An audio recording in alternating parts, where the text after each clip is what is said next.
Esse é o podcast da SBOJOP, parte da Sociedade Brasileira de Oftalmologia, que traz todo mês um bate-papo com um convidado que nos inspira dentro da nossa especialidade. Eu sou Clara Castro, fellow de retina em São Paulo. E eu sou a Carolina Ilgas, também fellow de retina em São Paulo, e hoje temos o prazer de receber um convidado muito especial e que atua em diversas vertentes da oftalmologia. Ele é formado na Santa Casa de São Paulo, especialista em retina clínica pela Retina Clinic e em neurooftalmo pela Escola Paulista de Medicina, onde segue como preceptor. E não é só isso, ele também é professor, gestor, pesquisador, entusiasta de inovação, tecnologia, esportes e até acupuntura. Seja muito bem-vindo, Dr. John Chow. Olá, meu povo, tudo bem? Queria agradecer o convite de vocês. Está muito especial para mim estar aqui com vocês, principalmente vocês, minhas amigas queridas aqui. Eu fiquei pensando se você ia abrir o episódio com Fala, meu povo! Ei, John, eu tô muito feliz com a sua presença. Uma coisa que eu sempre admirei muito em você e que eu acho que te torna único é a sua pluralidade e o jeito de ver o mundo. Eu tava muito ansiosa pra te entrevistar e nada melhor do que ter você com a gente no episódio que a gente completa um aninho de podcast. E assim, tanta coisa pra falar, mas vamos começar pela oftalmo. Como foi sua escolha pela especialização em retina clínica e neurooftalmo? E o que te fez escolher as instituições onde você cursou, né? O Retina Clinic e a Unifesp. Perfeito.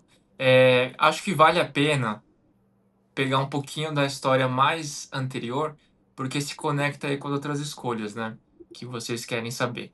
Então, na faculdade, né, eu sempre quis fazer uma coisa com neurologia. Não sabia se era neuroclínica, não sabia se era neurocirurgia, se era até psiquiatria, mas eu gostava muito de entender aí a neurociência também como um todo, né? Porque as pessoas falam que elas fazem, até umas coisas mais de psicologia, né?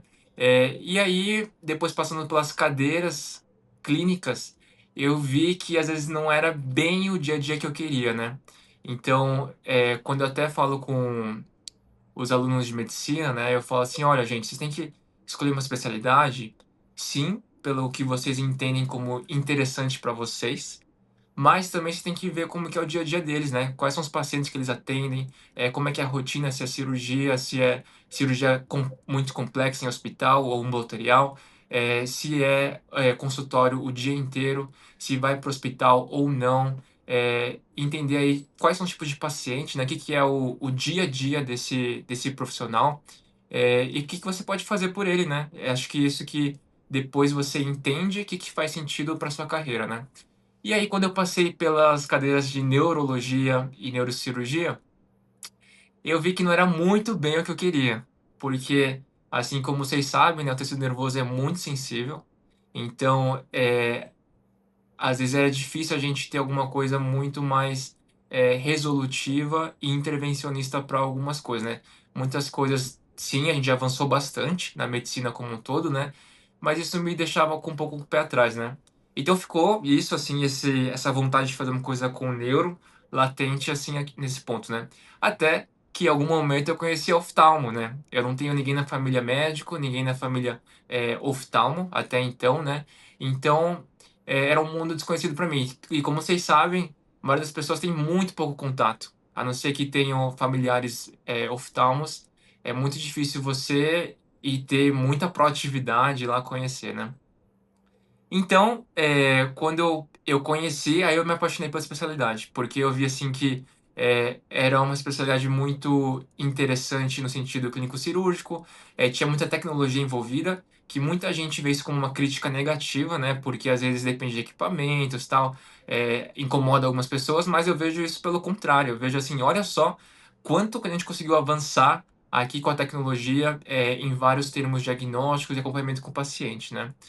E aí, para fechar assim com chave de ouro, eu falei assim, gente, olha como tem tanta coisa de neuro aqui, né? Então aí eu pirei, eu falei assim, acho que é uma especialidade que faz sentido para mim. E aí também, para completar o estereótipo, né, eu sou asiático. Então, eu falei assim, nossa, tem muita concentração de asiáticos aqui na oftalmo, né? Na oftalmo, na ortopedia, na rádio, eu falei assim, acho que de alguma maneira também me trouxe um pouco de identidade nesse ponto, né? Enfim, então, a escolha, assim, das subespecialidades tangenciou um pouquinho mais essa discussão, né. Então, assim, a retina clínica e a neuro-oftalmo, acho que tem que explicar um pouquinho também como é que foi o meu contexto da residência, né. Então, como, vocês falaram, né, eu me formei lá na Santa Casa, onde o serviço ele tem todas as subespecialidades, que a gente tem na oftalmo, e eu passei por todas, e eu gostei bastante de várias, assim, né, mas o meu ano eu peguei bem a pandemia. Então, assim, eu tinha escolhido a oftalmo para fazer alguma coisa, mais intervencionista, cirúrgica, mais, o que a gente via, né, nesse sentido, mas tem coisas que a gente não consegue controlar, né. E no meu ano, a minha turma era de 12 residentes. Então imagina, assim, um hospital que é quaternário e que atendia esses pacientes, da pandemia de covid, né, e tendo que dividir com recursos com o outro lado, né, o lado eletivo da oftalmo. Então, assim, isso impactou muito o volume cirúrgico, né, e dentro dos recursos que a gente podia fazer, eh, tiveram momentos de decisão, digamos assim, né. E como eu gostava de muitas coisas, assim, eu consegui aprender, passar por várias áreas e aprender a gostar, ter curiosidade, né, então eu entendi, assim, que talvez não era o melhor momento para priorizar isso. Né, eu falei assim, eu entendi que às vezes eu gostava de outras coisas e estava tudo bem. Não era nem era algum de alguma maneira era assim uma frustração, né, como a gente se propõe, poxa, a gente é residente, quer fazer tudo, todos os procedimentos e tal, né, assim, mesmo se a gente não vai saber o que que vai seguir lá na frente, mas, pô, chegou a minha vez, chegou a minha oportunidade, quero buscar e tentar, né. Mas aí, que eu falei assim, tem coisas que estão fora do nosso controle, que eu acho que foi uma grande aprendizado para mim no sentido de adaptação, de entender o que que eu quero e não o que que as pessoas querem, né, de entender aqui, o que tipo de profissional eu quero ser, que tipo de área eu quero seguir, e como sempre, né, nem tudo é sempre muito um caminho e acabou. Você sempre pode ir tomando passos, se quiser voltar, você volta, se quiser ir para frente, beleza. Tem um custo para isso, e é importante a gente sempre ponderar, né, mas assim, a gente vai seguindo conforme a gente vê que faz sentido, né. Então, nesse contexto, isso tudo para falar o seguinte, que a minha decisão para retina clínica e neurooftalmo foi o que eu decidi mais estratégico para mim naquela época da vida, né de fazer os 2 que seria uma área grande e uma área menor, né, uma área que no caso era neuro-oftalmo, né. E aí então acho que, isso me ajudou a entender isso aqui era o plano inicial, né. Então, isso já foi lá em 2021 para 2, tá, e 21. E aí então, tinha passado nos fellows, né, que eu tinha proposto, só que eu passei por um tempo muito difícil e delicado de ansiedade, assim como todo mundo, né. Mas, para mim foi muito difícil, eu não conseguia nem estar examinando os pacientes por causa da conta dessa ansiedade. E o volume da retina vocês sabem, é muito paciente, que a gente tem que mesmo ter essa carga, né, mas eu não estava conseguindo lidar com isso. Então eu tive que dar um passo para trás, desistir esse primeiro fellow de retina, então eu estava fazendo os 2, né, e aí eu falei assim: "Preciso cuidar da minha saúde mental, saber meus limites", e isso é muito difícil pra gente que vive aí num ambiente muito competitivo, que sempre tem uma pressão por performance, né, que a gente sempre é muito demandado, mas foi um grande aprendizado nesse sentido e no final foi melhor pra mim. E a neuro-oftalmo era uma carga horária menor, então eu conseguia dar conta e era até importante eu manter esse tipo de vínculo também para não entrar em parafuso, né, mais ainda. E aí depois quando passou essa fase, aí eu consegui já me reposicionar, falar assim: "Ó, estou bem, precisei sair um pouco de cena, mas sigo fazendo o que eu gosto. Eu amo oftalmo, amo todas as áreas, mas o que eu escolhi agora para me subespecializar, são essas, né". Então, até então eu estava na neuro-oftalmo, Eu acho que eu não falei essa parte. Então, a retina clínica eu estava fazendo na Santa Casa, né, onde eu me formei lá, e a neuroftalmo na Unifesp. Então, era esses 2 fellows que eu consegui combinar e conciliar nessa rotina até mudarem os planos, né. Então, aí eu terminei a neuroftalmo, e aí quando eu terminei eu falei assim: "Poxa, acho que, eu queria voltar para tentar de novo e fazer, né". Então eu prestei novamente e veio uma grande oportunidade aqui com o doutor André Maia, né, super nosso queridinho mentor, professor, em vários sentidos, né, e na época ele propôs aqui um fellow não só, de clínico, mas também propondo a parte de inovação, empreendedorismo, com uma pegada que, eu já vinha explorando e eu vou contar isso para vocês, um pouco mais para frente, tá. E isso me chamou muita atenção. Eu falei assim: "Olha, acho que tem muito match aqui, né, com o que, eu tô vivendo", sabe. Então eu acabei indo para dentre todos os vários atrativos, né, que a retina ele faz uma retina, assim, com alta tecnologia, que é muito contrastante com os recursos limitados que a gente tem do SUS, e cada um tem o seu lugar, né, cada um se complementa, cada um tem, o seu momento de vida, né. Então, é uma coisa que eu gosto muito. Obviamente, todo mundo vai gostar desse parque de diversão tecnológico, né, é que a gente consegue acompanhar os pacientes de maneira, multimodal, do seu sentido mais amplo, entendeu? E não só multimodal entre o exame em si, mas dentre os vários tipos de equipamentos do mesmo exame. Então, os vários tipos de OCT, como é que a gente faz a comparação, que é o pró e contra de cada um, em relação a diversos aspectos, né. Então isso para quem está nessa fase de aperfeiçoamento, de refinesse, né, é muito importante, é muito valioso, muito rico, sabe.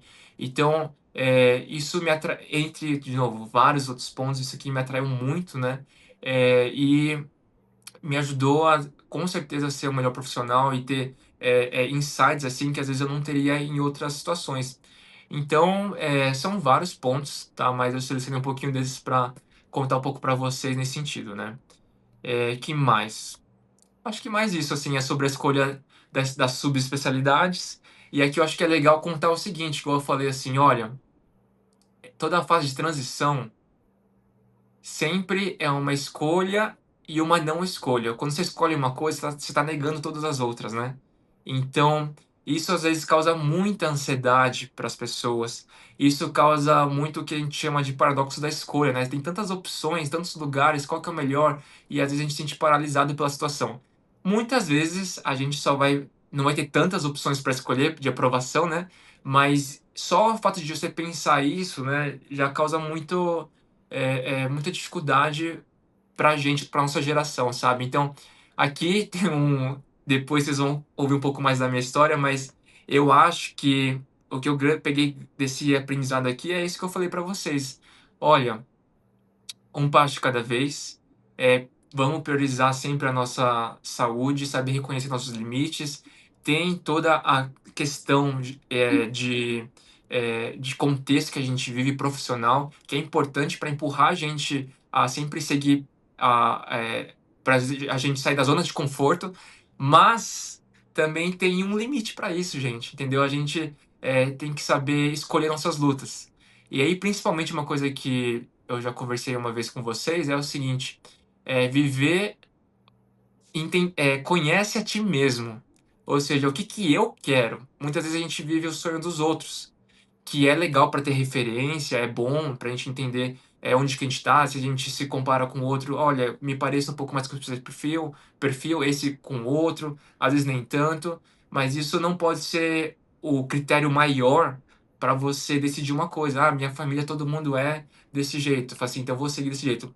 É legal, é bacana, porque isso te traz, recursos, traz, convivência, traz contexto, sabe, mas é legal você saber o que que você quer. Isso é muito difícil, porque a gente é essa metamorfose ambulante, né. Hoje a gente já não é mais mesmo naquela época, e a gente tem que viver os nossos passos para justamente saber aí o que que a gente quer seguir pra frente. Se a gente não vivesse isso, como é que a gente ia chegar nessa conclusão, né. Então, muitas vezes é isso, é a gente, tentando, sempre reajustando rota, e aí você ter aí um plano que faça sentido e tenha coerência com o que você quer. Ai, eu ia falar isso do coerência aqui quando você falou dessa palavra, eu gostei muito. E a coerência, ter coerência com o que você quer. Não adianta você seguir por um caminho X se você se vê daqui a alguns anos Y. E ficou na minha cabeça isso, eu gostei. Uhum. É, John, Bacana. acho que uma coisa que sempre me chamou muita atenção em você foi essa sua maturidade, assim, que você foi desenvolvendo, né? E agora, entendendo melhor essa sua história destrinchada, dá para perceber onde que você foi desenvolvendo isso. E um outro tópico que eu acho que a gente sempre acaba voltando aqui no podcast é a importância da gente conhecer, como você diz, né, a nós mesmos para perceber quais são as nossas aptidões, né? E a partir da sua aptidão, você talvez percorra um caminho com um pouco mais de leveza e que faça realmente mais sentido para você. E nesse caminho, o paradoxo da escolha, que inclusive é o título de um livro que eu adoro.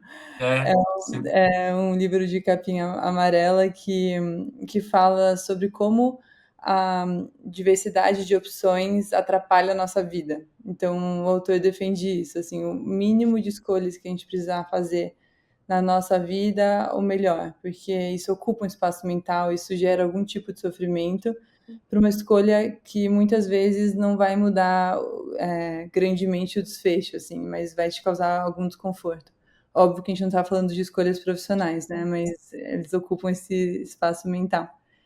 E outra coisa que eu achei interessante é que você passou pela Santa Casa, pela escola, que é onde a Clara está fazendo o fellow dela hoje, e também pela Regina Clinic, né? Que é onde eu faço o meu fellow e também foi onde a gente se conheceu. E eu me identifiquei também muito quando você falou sobre o Dr. André, assim, porque talvez o que chame a atenção no primeiro momento para o fellow na Retina Clinic é esse pátio tecnológico, essas possibilidades mais, enfim, diretas e tal, mas é muito além disso, né? Quando você entra no fellow, a gente ganha de presente um mentor, assim, uma pessoa que te ensina muito mais sobre a vida do que essas outras coisas que a gente aprenderia em congressos ou de outras formas. Então, acho que isso também é algo que é interessante levar em consideração quando você vai escolher o fellow, é o ambiente, o que você vai ser exposto, que tipo de oftalmologia que você vai querer praticar depois, né? E no seu caso, como você disse, ele te proporcionou essa exposição a um novo mundo, né? Um mundo que anda paralelo com a oftalmologia, que é esse mundo das startups, da ciência de dados e de gestão, que você também atua hoje em dia. Então, eu queria entender melhor, assim, qual foi sua motivação para diversificar a sua área de atuação, qual é a interseção entre essas áreas onde você atua, né? Que a gente sabe que tem, mas como você enxerga isso? E, se der tempo, como você consegue encaixar esses mundos no seu dia a dia? Legal, bacana. Carol, perfeito. A gente concorda muito, assim, que o Dr. André, assim, é uma pessoa fenomenal, não só a parte profissional, mas, assim, também como mentor, com certeza. Abre muito a nossa cabeça, e acho isso acho que das coisas mais valorosas, assim, que a gente tem contato, né. Respondendo a sua pergunta, seguinte, e acho que uma coisa legal para contar são outras coisas aqui que a gente, pontuou, né. Então, primeira coisa, a minha família, eu falei para vocês, não são de médicos, né, são de empreendedores, né. Então a minha família passa o jantar tentando entender problemas do dia a dia e tentando desenvolver soluções, sustentáveis para a gente fazer algum negócio, né. E aí, então eu sempre teve esse input, sabe, mas nunca tinha entendido como encaixar isso bem com a medicina, né. Falei assim: "Putz, será que eu quero ser só médico, e tal?". E então eu sempre tive uma veia, assim, para explorar algumas outras coisas. Então, tive, assim, muita curiosidade, isso que eu acho que é a primeira coisa. E a segunda coisa, acho que curiosidade não é nada sem exposição. Então você tem que e aí se expor a cursos, tem que se expor a eventos, tem que se expor a pessoas que pensam diferente, entendeu? Tipo, não precisa ser diferente fora da caixinha gênios, mas que não são da sua área, entendeu? Fala assim, vai, sei lá, ir no bar com os seus amigos do colégio, entendeu? Tipo, que não fazem medicina, ou até os que fazem medicina que são de outras especialidades, né, e vocês vão ver como tem uma riqueza, assim, de visão de mundo, de dores, no sentido que a gente fala, assim, de problemas, assim, não resolvidos, e de inspirações que vêm para você. Você, "Nossa, legal, como é que vocês usam inteligência artificial no dia a dia de vocês?". Hoje em dia já é uma coisa bem mais corriqueira, mas isso, tipo, há 5 anos atrás, estava engatinhando, assim, sabe. E aí, então eu fiz cursos nessas áreas, né, tanto de auditoria, para entender como que era o mercado da saúde com as operadoras, tanto quanto de transformação digital, para entender como são as tecnologias emergentes, tipo blockchain, IA, entender como, a gente pensa em cybersecurity, né. Também, entendendo, ciência de dados, e aqui eu já tinha feito alguns cursos na pandemia em relação a programar, entender como funciona a inteligência artificial, que a ciência de dados é a área que estuda essa parte, né, e entender como que a gente consegue trazer isso para a saúde e trazer para os pacientes, né.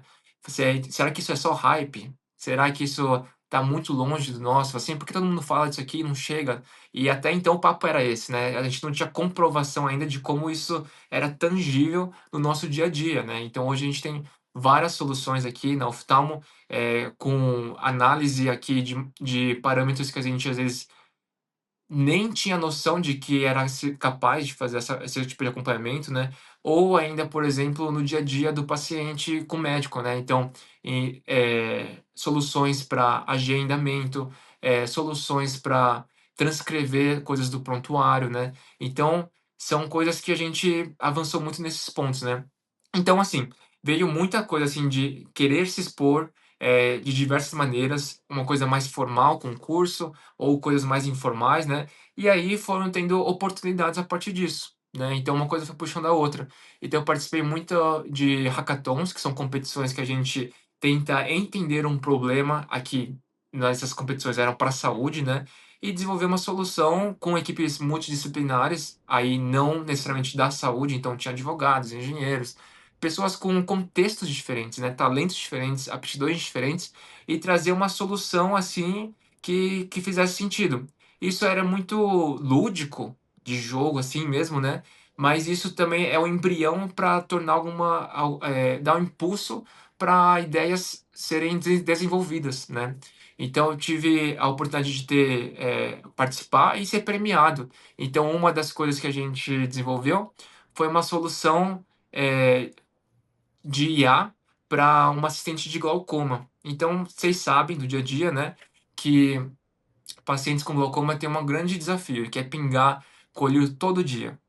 O colírio arde, o colírio não sabe se pingou, de manhã ou de noite, se foi um colírio, 2, 3, aí arde também. É uma dor não resolvida, né.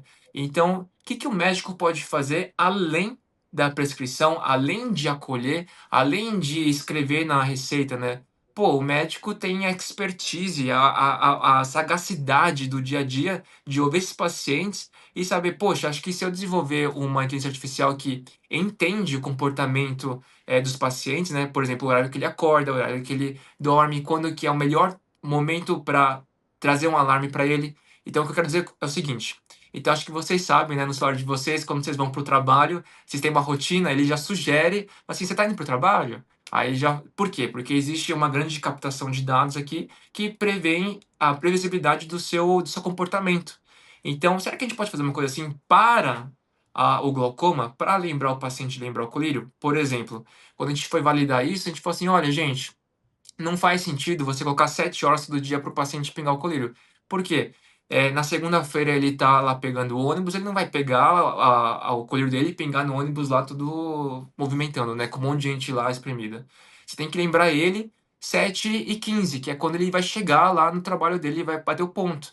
Aí tem muito mais chance dele engajar com o tratamento e ser lembrado aqui, né. E não só isso, poxa, tipo, o cara tem alguma dúvida, será que a gente consegue colocar aí uma assistente que consiga responder essas dúvidas de maneira, mais próxima, né, trazer um vídeo aqui que a gente já grava e responde aqui. Enfim, são vários desdobramentos que vêm daí, sabe.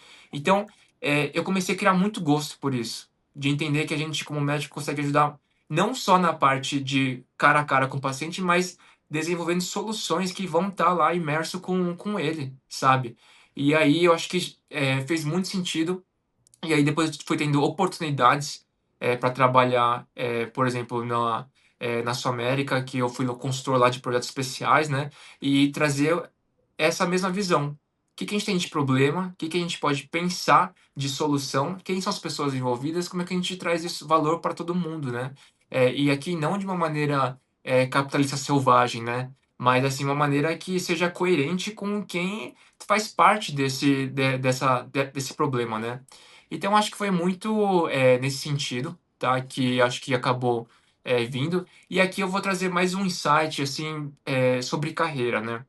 Eu acho que me fez muito bem, tá? Porque, eh, acho que, assim, em sentido de carreira, acho que a gente vive uma geração de medicina muito diferente dos nossos, colegas, chefes, atrás, né, era só seguir a carreira como médico assistencial e acabou.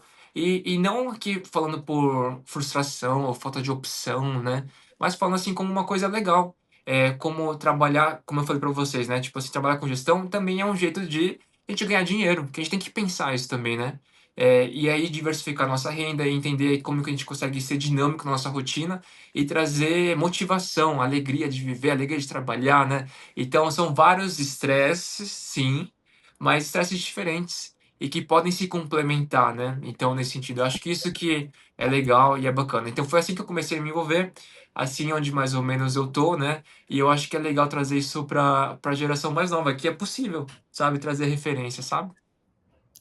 E a gente sempre, pelo menos eu, assim, eu vejo por mim, meus colegas, a gente tenta seguir o caminho que pessoas que a gente admira, você falou dos nossos chefes, seguiram para chegar no sucesso e chegar lá. Mas não dá para seguir esse caminho nos dias de hoje, as coisas mudaram muito. Você tem que sair da caixinha, tem que expandir, não é só mais a medicina. Acho. Isso realmente, ouvir você falando assim, me inspira bastante, John.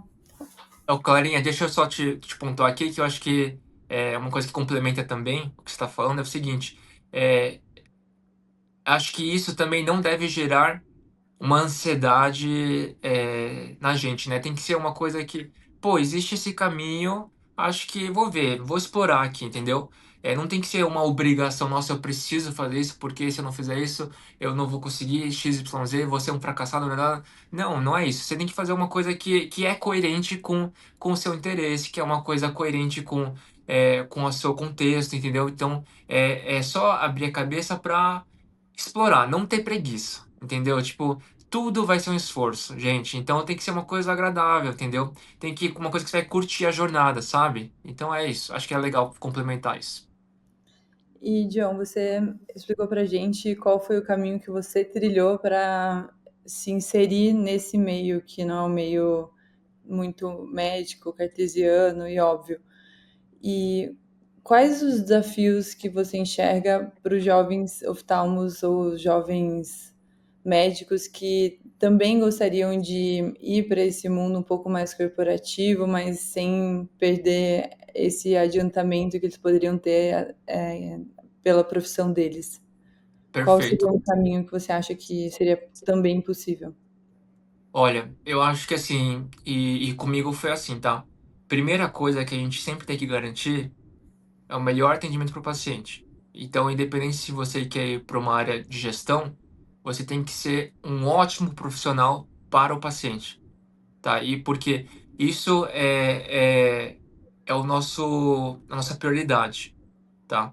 As outras coisas que vêm são desdobramentos disso, tá. Então assim, eh, se em se empenhe, aí se esforce muito, entendeu, para aprender a melhor técnica, a melhor, o melhor academicismo, entendeu, tipo assim, a melhor discussão, sobre as evidências, a pegar os insights de quem vive isso, que não está escrito em livros também, sabe. Isso aqui é obrigatório, se você é médico, você tem que buscar isso, tá. Depois que você já está encaminhado nessa parte, aí você pode pensar outras coisas, tá. E aí que eu acho que vem um pouco dessa ansiedade, né, porque todo mundo quer fazer tudo ao mesmo tempo, e não dá, tá. Então assim, você tem que ver o que que você consegue carregar nesse ponto. E o maior desafio acho que é esse, é de a gente, eh, entender por que a gente quer fazer tal coisa. Isso que eu falei para você. Será que eu quero fazer isso por dinheiro? Não tô julgando aqui, fazendo juízo de valor que é errado ou não, mas se questionar. Ó, é legal, me dá uma estabilidade financeira e não é nenhum demérito isso. Todo mundo busca isso, né? Ah, será que eu quero fazer isso para equilibrar a minha agenda, né? Então, isso é uma coisa que eu acho legal que funcionou para mim também. Então, é, pelo fato de eu ter essa diversificação da renda, né, por trabalhos diferentes, então, eu consigo ser um médico melhor, que dá mais atenção para cada paciente, atendendo um volume menor, e eu não fico sofrendo financeiramente, porque sempre tem essa discussão, né? Poxa, será que eu tenho que aumentar o volume para ganhar mais sempre, entendeu? Não, você pode fazer outros tipos de trabalhos, entendeu? E ser igualmente bom, no sentido de felicidade, sucesso, né? E reforçar, os outros atendimentos que você faz. Entendeu? Então acho que isso que é legal, entendeu? Porque sempre quando a gente massifica as coisas, vai lutando aí para volume, entendeu? A gente sempre perde, né? Então acho que esse entendimento, sentir isso na pele, né? E eu tive todas as fases, tá? Eu atendi convênio, volume, SUS, de diversos tipos, e isso foi um aprendizado. Então acho que a gente tem que viver algumas fases para sentir bem na pele. Isso que eu acho que é um grande desafio, né? De enfrentar isso e ver o que que faz sentido para cada um, né? As oportunidades vão aparecendo e você vai assim, esse aqui é legal, pego para mim, esse aqui não, tá? E aí, acho que um grande desafio, assim, que não é bem para sobre inserir nesse meio, de gestão, de inovação, de empreendedorismo, né? Mas um desafio geral para depois que a gente se forma, né? Depois de tudo, é ética. Por quê? Aqui, depois que você forma, é você, Deus e o paciente, entendeu? Então, assim, esteja muito bem alinhado com você mesmo, para você ter paz mental e sabendo que você fez o que é coerente, o que é seguro, o que é eficaz aí para o paciente, como você comunica isso para ele, né? Depois que você se forma, porque quando você está sob a tutela de alguém, é muito diferente, né? Você se sente, observado e é provado por isso e tem que ser mesmo, né? Mas depois, o maior desafio para vocês que depois vão enfrentar a carreira solo, né? É isso, é ética, né? Sem querer dar lição de moral, tá? Mas assim, é uma coisa que que os meus professores falavam lá atrás, eu falo assim, não, tá de boa. Eu falo assim, não, tem que ter a cabeça muito bem no lugar. E eu acho que um exercício aí para essa geração é ser ético nas pequenas coisas, entendeu? Lá com as anotações, com como você fala com o paciente, né? E isso depois você vai entendendo como isso vai te construindo paz. Acho que isso é muito importante.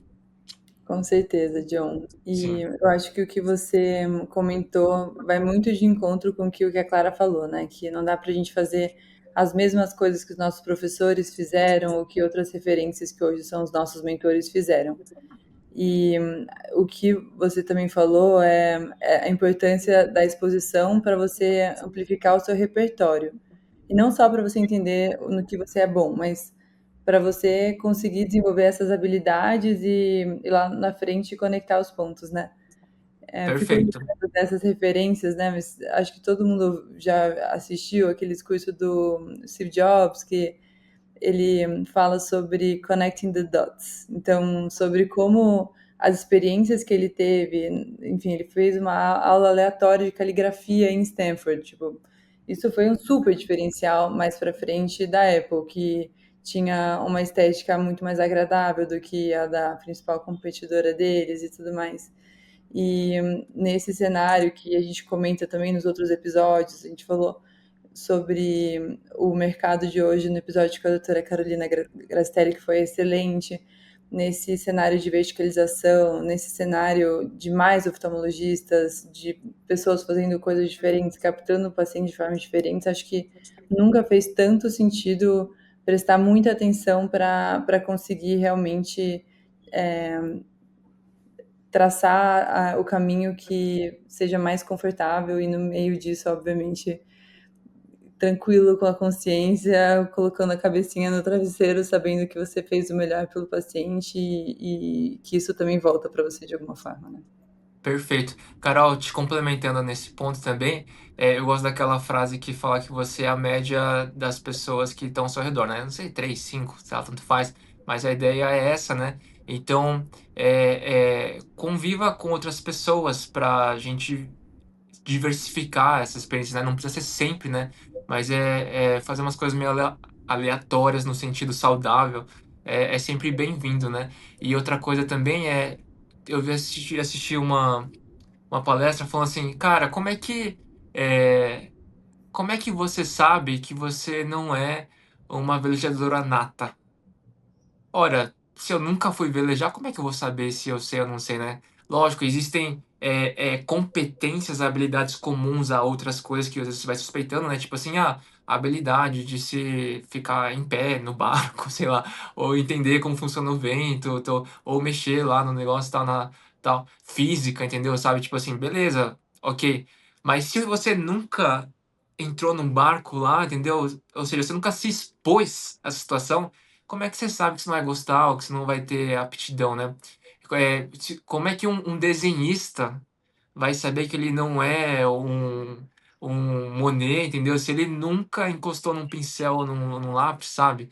Então, se exponham no sentido mais saudável possível e controlado. Eu sei que também não é tão fácil assim, né? E não é. E requer esforço, requer você ir lá vencer a preguiça, sair da zona de conforto, né? Então, mas isso é um incentivo para vocês, todos. Total. E isso se aplica não só à carreira, né? À oftalmologia, mas a tudo na vida. Perfeito, perfeito, E, e John, você também trabalha com educação médica hoje em dia, né? Você está como perfeito. preceptor lá na escola, também é professor do Medcel. Por que você escolheu esse caminho? E o que você acha que ainda tem que evoluir no ensino da oftalmo? Olha, eu gosto, viu? Eu não sei se eu gosto talvez por trauma, vou te explicar. Eu gosto muito de ouvir os veteranos, entender onde eles estão, as histórias. Eu gosto de conhecer pessoas, né? Entender por que as pessoas fazem o que elas fazem, né? Da onde vem a motivação, né? Eu adoro isso. Eu falei para vocês na parte psicológica, né? Eu gosto muito. E aí, então acho que esse modus operandi da medicina, né, de ter o mais velho ensinando o mais novo, sempre assim, passando experiência, eu amo isso, né? No sentido mais irmão mais velho que possa ser, né? Então, eu gosto de estar nesse ambiente, de estar discutindo, porque a medicina ela é muito dinâmica. O meu outro professor falava assim, a medicina é a ciência das verdades transitórias, né, todo é espectro nesse sentido, né, mas assim, você tem que estar lá em cima para entendendo, as nuances do conhecimento, né, que nada é absoluto, nem sempre, nem nunca, né. Então eu acho que essa questão de você estar nesse meio, que vai sempre te impulsionar aí pra buscar coisas, melhores nesse sentido, né, na medicina como um todo. E na neurooftalmo, mais do que todos, porque sempre é um mistério, né. Tirando as coisas clássicas, né, que a gente vê, tem um mundo ainda de coisas, assim, que a gente ainda tá tendo esse entendimento, né, a gente tá descobrindo relações ou coisas que a gente classificava de um jeito e é de outra, né. Eh, e aí, obviamente, depois que já vem com o diagnóstico, óbvio, todo mundo sabia que era uma nóia, todo mundo sabia que era uma neurite, né, mas até então, é a arte da medicina, né, então acho que isso é muito artesanal e é muito legal, e é muito bom estar isso no meio acadêmico, passando isso para a geração mais nova, né. Então acho que é muito legal isso, eu gosto muito de trocar essas ideias, desafios, falar sobre isso. E por que eu falei que talvez era um trauma, né, porque eh, às vezes eu acho que eu sou tão metódico, assim, de ver prós, contras, balança, né, tipo assim, assim, assado, que às vezes, a gente quer uma resposta totalmente certa e não errar, né. E aí, às vezes, a gente erra, E aí eu quero passar assim, essas informações, falar assim: "Gente, por que nunca ninguém me falou que era assim, assim, assado? Por que nunca ninguém me falou, assim, que o exame na lâmpada de fenda era assim, que no capacete era assim, que tal, sei lá, na tonometria devia ser assim, assado?". Logicamente, depois de muito capengar nesse sentido, das coisas mais simples do dia a dia, né, até as coisas mais de carreira, entendeu? Então eu acho que, são coisas, assim, que eu gosto de trazer. E e eu gosto muito de também trazer aquela dor lá do estudante de medicina, que tem a aula com um cara mais especialista no assunto, né, mas não sabia trazer aquilo com didática. Então, antes de fazer medicina, poucos sabem que eu fiz publicidade. Eu fiz pouco, né, mas assim, eu tinha muito interesse. Então, meu professor falava assim: comunicação não é aquilo que você fala, é o que as pessoas entendem. E quantas vezes a gente vê que isso é verdade. A gente fala um monte de coisa para o paciente e ele às vezes não entende. Imagina você falar um monte de coisa pro aluno e ele não entender, entendeu? Então, por quê? Porque você não está trazendo, isso de forma didática, de forma que você fale com a linguagem dele, com o expressar dele, com a linguagem coerente e adequada para aquele público, né. Então eu gosto de desafio, eu gosto de entender, eu gosto de ver como que a gente pode falar de um jeito melhor, né. E criando conteúdo, acho que isso vocês conseguem entender bem, né, criando conteúdo na internet, a gente falar, tanto para o público mais especialista, quanto para o público mais leigo, né, qual que são os desafios, né. Eu adoro isso, amo. E é isso, por isso que eu gosto da parte de educação. Sim, isso da parte da comunicação, recentemente mesmo, eu queria falar sobre um tópico no meu Instagram, mas eu não sabia como falar, de me expressar, não sei o que. Eu fui lá e compartilhei um vídeo do Dr. John, que você Ah, falava, acho que foi daquela época da cirurgia de mudança de cor dos aham, olhos. Você sintetizou tão bem. Aí eu, ai, não vou falar não. John, toma sim, John falando. sim. E aí eu vou puxar uma coisa aqui, né, para essa geração nossa que, tem essa realidade de criar conteúdo, né, eh, de novo, assim, entenda quem é seu público. Porque quando você criar um post, você não vai agradar todo mundo.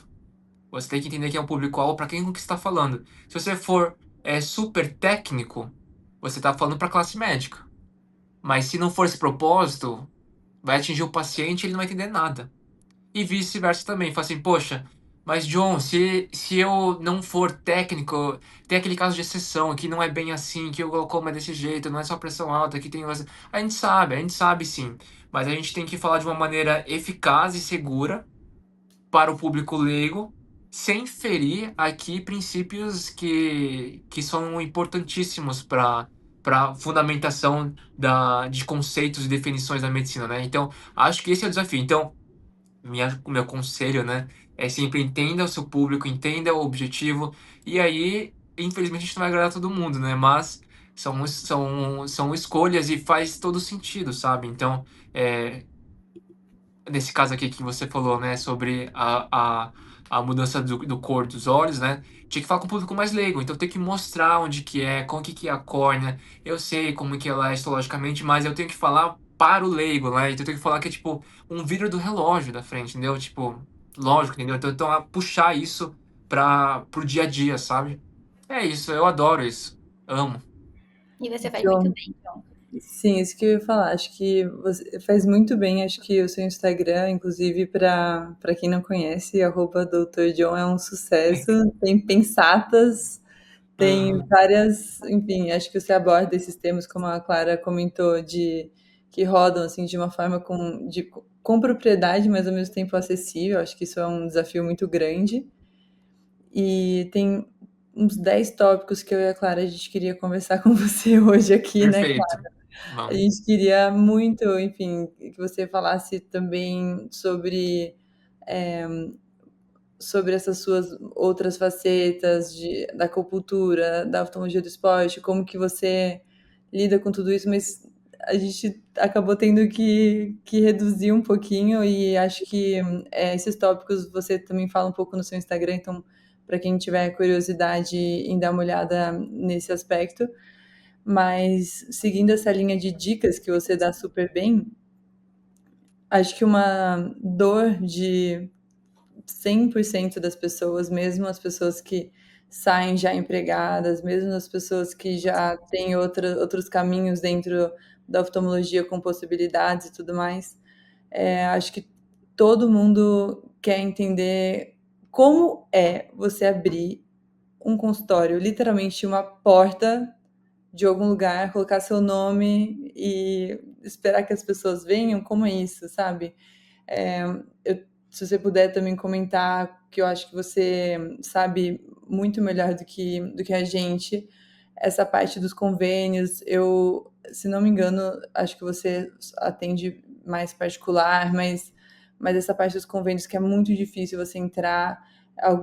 Isso muda de estado para estado, tem estado que tem prova, tem estado que tem outras indicações, tem currículo, enfim, é realmente muito, muito extenso. E contar um pouco da sua experiência, porque a gente sabe que você tem um consultório próprio. E como foi isso? Você era algo que estava previsto já no seu planejamento de vida? Aconteceu nesse momento porque aconteceu uma oportunidade de aparecer um imóvel ou, enfim, algo que sempre teve vontade, por que não? Contar um pouco mais pra gente. Beleza, vamos lá. Então, lembrando aqui que minha família não tem ninguém oftalmologista, tá? Então, eu não ia conseguir herdar nada assim nesse sentido. Então, é aquele medo, né, que a gente quando escolhe especialidade fala assim, poxa, mas eu vou ter que entrar com um baita investimento aqui de equipamento, etc, tal. Eu falo assim, vai sim, tá? Se você quiser abrir o seu consultório, você vai sim, mas a notícia boa é que ele se paga, entendeu?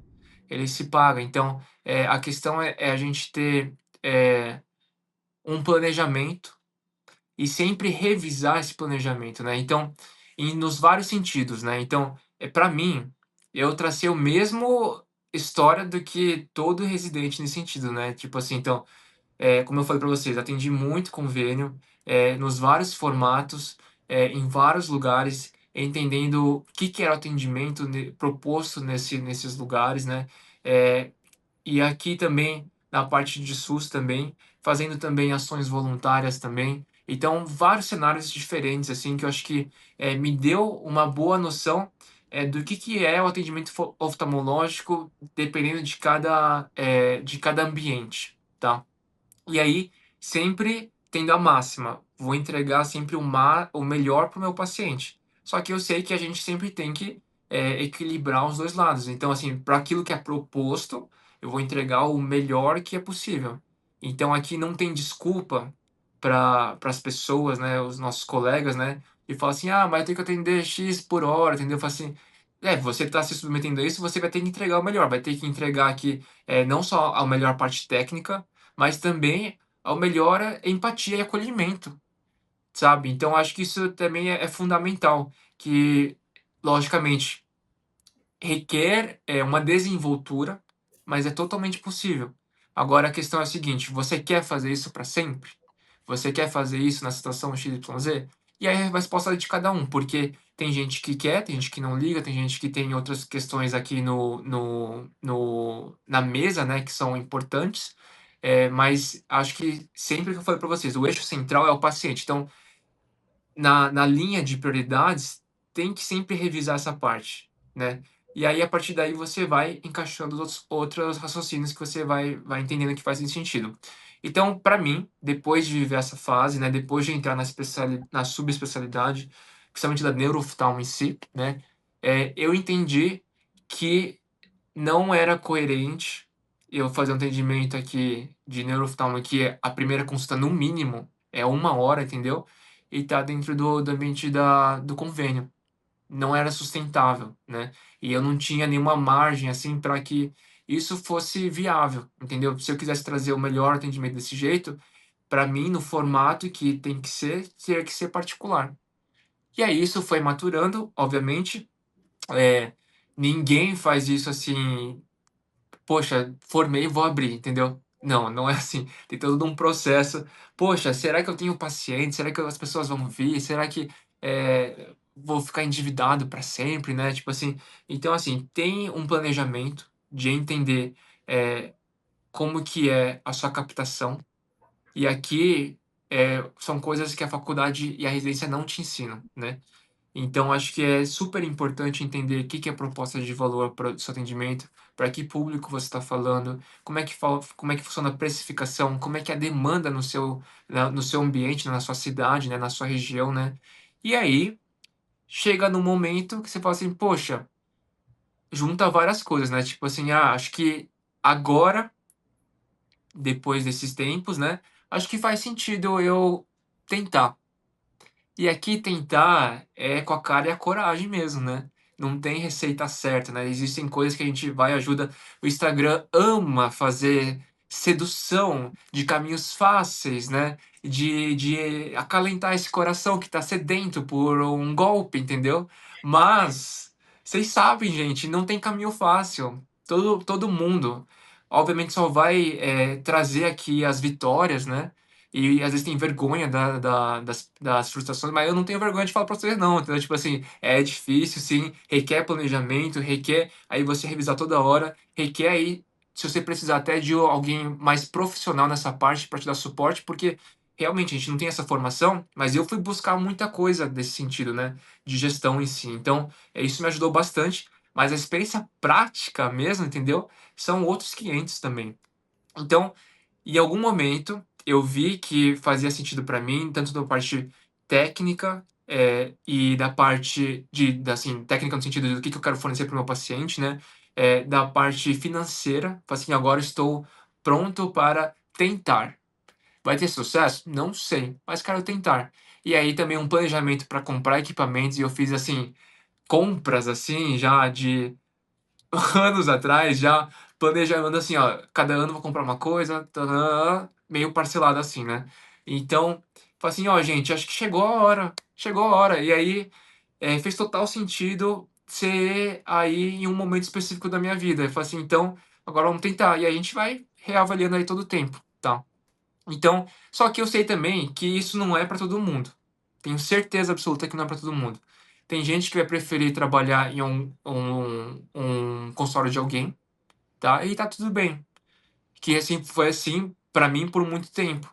Só que aí sempre tinha a questão das contas, né, falei assim: "Poxa, eu tô trabalhando lá, tô deixando metade do que eu ganho. Tá, mas beleza, isso aqui faz sentido porque eu não tenho equipamentos, não tenho, um momento de vida para fazer isso, né". Mas aí depois você vai vendo, vai evoluindo e fala assim: "Pô, estão encaminhando pacientes assim, XYZ, estão chegando pacientes assim, assim, assado", e as coisas vão tomando forma, e aí você só tem que ir. Só vai. E aí você testa e qualquer coisa você volta atrás, tá tudo bem, sabe. Mas assim, de novo, planejamento, sempre replanejamento, não ter vergonha aí, medo de testar, né, e saber redirecionar e principalmente aí, ver o que que faz sentido pra você. De novo, eu sempre vou falar isso, porque muita gente acha que a gente tá fazendo coisas pra gente, mas tá fazendo para os outros, entendeu. Então saiba andar com suas próprias pernas aí nesse ponto que eu acho que vai ser bem interessante. Tem várias outras coisas aqui, várias nuances, detalhes aqui que a gente não vai conseguir falar aqui, tá, mas assim, um pouco disso, tá. Eu adoro que você sempre fala de você planeja, mas aí depois você replaneja, e aí você redireciona.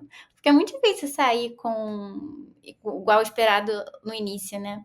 E só uma curiosidade, John, você como retinólogo clínico e neuro, você abriu seu consultório com quais aparelhagem, assim? O que que você tinha lá?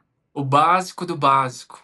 Então assim, a parte como eu sou de São Paulo mesmo, muita gente vem para consulta de rotina também, tá. Então, tem que ter aí o autoinfrator e as coisas que a gente tinha da residência também, então oftalmoscópio, retinoscópio, o OBI, tonômetro, a lâmpada de fenda, o Greens, lensômetro O básico do e básico, tudo. o básico o básico do básico. Muita coisa, O né? básico o básico do básico é bastante coisa. Mas, assim, a propedêutica mais armada, por exemplo eu tenho um retinógrafo também, tá. Então, é uma coisa que eu É acho o que wire? hoje em di wire. Então, assim, eu acho que, principalmente eu que faço neuro, né, eu quero documentar os discos, gente, eu quero estar lá na retina também, também tão importante quanto, né. E aí, a propedêutica armada, como eu estou em São Paulo, o que facilita a gente ter vários centros aqui que tem os equipamentos, né, então eu entendo que não é uma coisa que tô na fase, Gostaria? Gostaria, amaria, entendeu?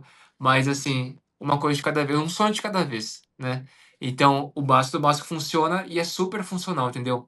E a maior conquista para mim, nesse sentido, é eu poder fazer como eu quero, entendeu? Eu não ter a pressão de alguém por tempo, por quantidade, entendeu? Por restrição de horário. Então, por exemplo, eu tenho pacientes que preferem ser atendidos à noite. Eu vou lá e atendo com o maior prazer.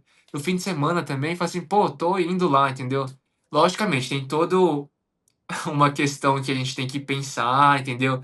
Ver, e também para você também não ter um burnoutzinho, né? Mas essa é a coisa que eu fico mais feliz, ter o próprio espaço, a gente poder atender o horário que quiser, entendeu? O paciente, eu vou lá sorrindo, entendeu? E é isso, eu acho que essa é a maior conquista, sabe?